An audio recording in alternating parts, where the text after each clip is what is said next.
Hi, Les from Retired and Living the Dream. Today's video is going to be about retirement and the 5 brutal truths about retirement at the age of 66. We all know at the end of the day, one day we will have to retire. And these brutal truths I'm going to go through, the 5 points, there's many more, but I think these 5 are probably the top of the list. And what we're going to do, we're going to go through one at a time, no particular order. But we're going to start off with the financial truth about retirement at the age of 66. Now, financial retirement. Many people, as you can imagine, I talk to many people on this channel with regard to how much it's going to cost to live over here once they retire. Everybody's scared that have they got enough money to retire on? Because let's face it, at the age of 66, there's no going back. You have time to recover at the age of 30, 40, 50-year-old if you get a divorce or breakdown or something like that, or lose your job. You've got some repair time before you get to the age of 66. But once you get to that age of 66, it's either put up with what you've got, find a solution to try and earn some more money online, or just live with what you have. And I do many videos on the fact that you can actually live on your state pension here in Thailand, but that's for another video. But that is the majority of people's worries about, have I got enough to live on? And the amount of people who say, I'm going to work one more year, so I know I've got enough money to retire on. What is the amount of money that you need to retire on? Now that's how long is a piece of string really, because at the end of the day, if you downsize and cut your costs and things like that, you can live very frugally here. And I have done many videos to say that you can live on about £1,000 a month, which is about your state pension. And there are ways and means of doing that over here in Thailand. It's not impossible. Is it the best lifestyle? Probably better than what you could afford in the UK, but that's for another video. The second brutal point is how retirement impacts men's health and lifestyle. Now, as I say, with people who are working, maybe it's office based or something like that, you might have put on a few pounds, you might have been unhealthy because you don't get any exercise and stuff like that.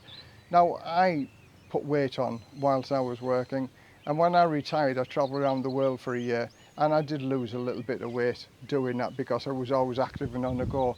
And I was lucky that I retired at the age of 50, and I did a round the world trip, and I've done many exciting things. But as we get older, you feel less able to be able to do all of them things that you could do at the age of 50. So let's say that retirement at age 66. Now you're getting 66-year-old aches and pains, and maybe he's not feeling the same as what you would have done if you were at the age of 50. Now I've took a proactive approach to this.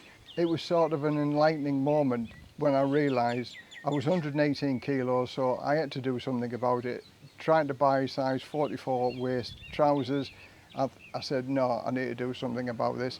So I lost the weight up to 106 kilos, hung around at 106 for a while, and now I'm down to 92 kilos with a plan getting down to at least 85 kilos.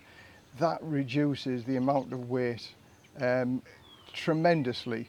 So that improves your overall health, your well-being, my blood pressure's come down. I'm not on any medication for anything else. I've been for a lung and a heart CT scan, which gives me sort of a clear picture of any risks that I might have been coming my way, if you like.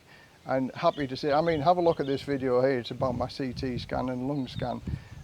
It's not expensive to do, 9,900 baht. So be proactive as opposed to reactive with regard to your health concerned. If you drink too much, if you smoke too much, if you're overweight, well, your life is in your hand. And at the age of 66, the average UK guy lives to the age of about 80. So you're 82.5% down that track to getting to the age of 80 years old. And if you live a full and happy life, let's face it, 66-year-old, things start going wrong with you. I've got a friend who's got Alzheimer's. He's the age of 65. I've had another friend who just passed away sadly last week. He was over 70 years old. Massive heart attack killed him. I've got another friend who's ill, and he's been in hospital, just over 70 years old. So it's highly unlikely that they're going to reach their 80th birthday. So that's only 5 years after retirement, at the age of retirement. So let's face it, your health is going to go downhill. So this is why you need to do what you can do when you want to, and don't let anything stop you from doing this, because at the end of the day, it's your life at the end of the day, and the clock is ticking. And the third one is loneliness and social isolation after retirement. Now this is a biggie, it really is a biggie, this one. And why this comes into the fray, because there's a lot of guys over here where I live in Thailand, they've got divorced. So by getting divorced, their world has just collapsed around them, and then they find that they have to start all over again. You know, the dating game, relationships and things like that at the age of 60, maybe 66. Again, let's talk about the retirement age, 66-year-old. Now, it's not impossible to find a relationship over here in Thailand at the age of 66, but I would say if you lived in the UK or America at the age of 66, if you've just gone through a heavy divorce and financially disabling, or you know, it can impact the rest of your life, and it can impact finding another partner as well, because of, you know, the amount of money that you may have lost and the financial freedom that that takes away from you. This is another kind of loneliness, being together with somebody for many, many years and then finding yourself to be on your own. It's not just divorce. If your partner has died also, this can be a traumatic effect, and the fact that you've been together for maybe 20, 30, 40 years and now you're on your own. How do you start all over again? Living the single life as a widower, it is traumatic, I would imagine. So therefore, you know, the fact that you used to work and you had colleagues, everybody was rallying around and giving you a pat on the back and being cheerful and trying to help you out with this. If you're retired, you don't have that camaraderie to fall upon. You might have a few close friends, but it's not the same as if you go to work, because work takes your mind off it as well. But being retired, it can prey on your mind all the time, because you've got nothing else to do but think about the good times or the happy times that you had, and now being lonely on your own. This is a state of mind, mental health, that you've got to do something about. And the fourth one, again coming back to work, it's the loss of identity and purpose. Now this is a biggie, this one, and I'll give you a little story with this one also, is that I grasped the opportunity to be able to retire at the age of 50. In fact, I retired at the age of 50 on my 50th birthday, and I've loved every single minute of it. And I don't regret retiring at the age of 50. In fact, I talked my boss in to retirement, and he doesn't talk to me anymore now, because he said, because I talked him into retirement, it was the worst thing that he did in his life. And I asked him the question, why did he regret? And he said, because I feel I've got no purpose now, I've got no get up and go. He said I was a big fish in a little pond, and he had responsibility, and he had that get up to do something every day. And I sort of can understand that.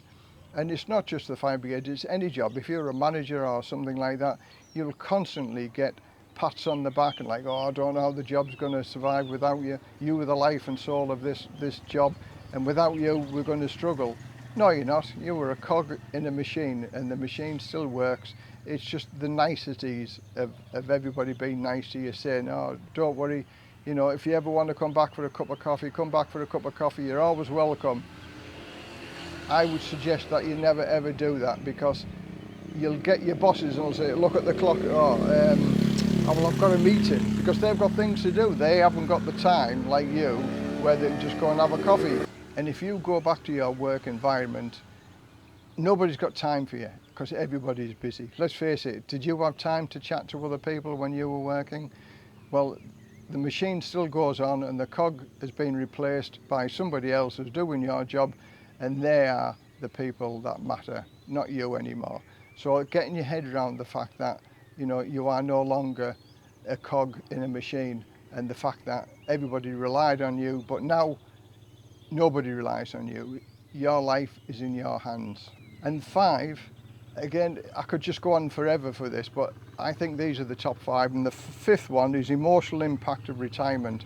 Now, emotional impact is like what I said before. This can affect your well-being, because the feeling of worth, the feeling of worthiness, the feeling of being a contributory factor into any of the decisions that have gone on, the fact that if you were good at doing what you were doing, other people can see that, and you can see the results of your hard work.